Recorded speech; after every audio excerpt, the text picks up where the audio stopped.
पहले राज्यपाल का भी कई बार बयान इस मामले को लेकर आया है। पेच थोड़ा फंसता हुआ नजर आ रहा है क्योंकि राज्यपाल भी कह रहे हैं कि बयान तो आपके भी कई बार आए लेकिन उसका कोई हल नहीं निकल पाया आगे। इस तरह का उनका कमेंट आया था बीते दिनों में। तो आज किस तरह की चर्चा होगी?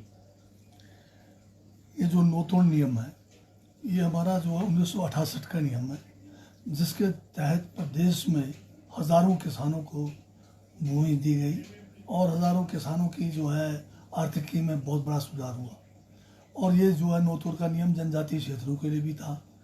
अभी पूरे हिमाचल के अन्य क्षेत्रों में नोतोड़ का जो नियम है वो लागू नहीं है, परंतु जनजातीय क्षेत्रों में नोतोड़ देने का नियम लागू है।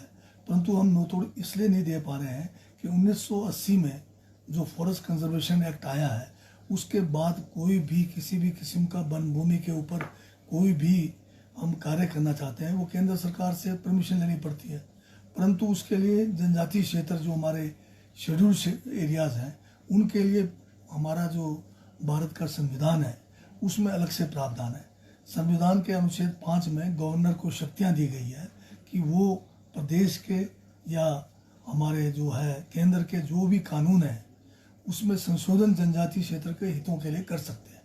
और इसी तरह से हमने 2014 में एक प्रस्ताव हमारे मंत्रिमंडल की तरफ से उस समय की कांग्रेस की सरकार ने गवर्नर महोदय को अनुच्छेद 5 में एफसीए को कुछ समय के लिए सस्पेंड करने के लिए उनको प्रस्ताव भेजा था।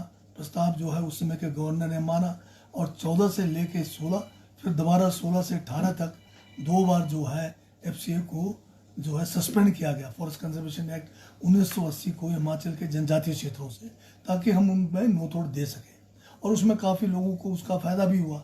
परंतु आप जानते हैं कि ये एक लंबी प्रक्रिया थी जिस कारण सभी को जो इसका मुफाद नहीं मिल सका।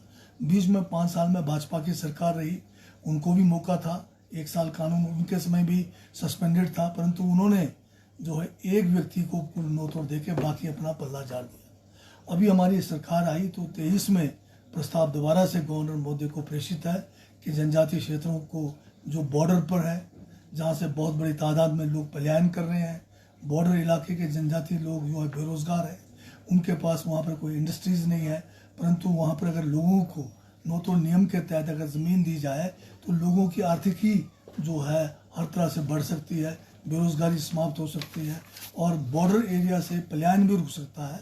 इसलिए हमने कहा कि जो है दोबारा इसको सस्पेंड किया जाए। कानूनन है, सस्पेंड करने के अधिकार जो है गवर्नर महोदय को अनुच्छेद 5 के तहत है। हमारे जनजातीय सलाहकार परिषद ने भी सिफारिश की, हमारी कैबिनेट ने भी सिफारिश की है और ये मामला गवर्नर साहब के पास विचाराधीन है। काफ़ी लंबा समय हो गया, 5 मरतबा मैं मिल चुका हूँ, आज 6वीं बार गवर्नर साहब से दोबारा गुहार लगाने जा रहा हूँ कि जल्द से जल्द इसके ऊपर जो है फैसला किया जाए, ताकि जनजातीय क्षेत्रों के लोगों को नियम और कानून के तहत इनको भूमि प्रदान की जाए, ताकि वहाँ पर लोग जो है समृद्ध हो सकें, पलायन रुके, बेरोजगारी खत्म हो। अगर हम देखें जैसे अरुणाचल में चाइना ने पहले से गांव बसा लिए हैं बॉर्डर के साथ, तो क्या हिमाचल में भी इस तरह की स्थिति बन सकती है? तो यहाँ पर आप लोगों को ज़मीन नहीं दोगे। जनजातीय क्षेत्र में लोगों के पास वैसे ज़मीनें बहुत कम है, लैंड होल्डिंग्स कम है, और जब आपके पास कानून है, आपके पास संविधान है, उन सब के होने के बावजूद अगर लोगों को आप भूमि प्रदान नहीं करेंगे तो बॉर्डर एरिया तो खाली हो जाएंगे।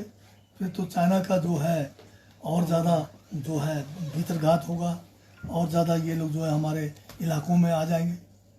क्या लग रहा है, क्योंकि गवर्नर कई बार कह चुके हैं कि कुछ क्वायरीज जो थी वो लगा के भेजी है, अभी तक गवर्नर महोदय ने जितने भी क्वायरीज लगाए हैं सभी का जो है हमने उनका जवाब भी दिया है। उनके सेटिस्फेक्शन के लिए जितने भी इन्होंने सूचनाएं मांगी है सब दे दिया गया। बॉर्डर के साथ नोतोड़ देने से जो पलायन रुकेगा और बॉर्डर भी सुरक्षित रह सकते हैं अच्छी तरह। बिल्कुल, जब लोग बसेंगे तभी सुरक्षित है। आप सारा इलाका खाली कर देंगे तो चाइना वाले तो आपने देखा होगा लद्दाख में कितना अंदर घुस कर आ गए हैं, अरुणाचल में घुस गए हैं, हर जगह पे तो घुस ही रहे हैं। अब ये सिर्फ एक हमारा इलाका बचा हुआ है जो चाइना बॉर्डर पर स्पीति और किन्नौर का, यहाँ से भी जब लोग पलायन करने पर मजबूर हो जाएंगे तो फिर अतिक्रमण तो हो गया होगा चाइना का। सर, आपको लगता है कि जो वाइब्रेंट विलेज प्रोजेक्ट है वो जिस तरह से चलाना चाहिए था उस तरह से? ये कोई नया नहीं है सोच बीजेपी का। हमारे कांग्रेस की जब यूपीए सरकार थी उस समय ये जो है बॉर्डर एरिया डेवलपमेंट प्रोग्राम के साथ था। उसको इन्होंने नाम बदल के वाइब्रेंट कर दिया। और उल्टा क्या हुआ, पिछले 4 साल से एक दला वाइब्रेंट विलेज में लिया। सर एक मेल भी आई है सर सेक्रेटरी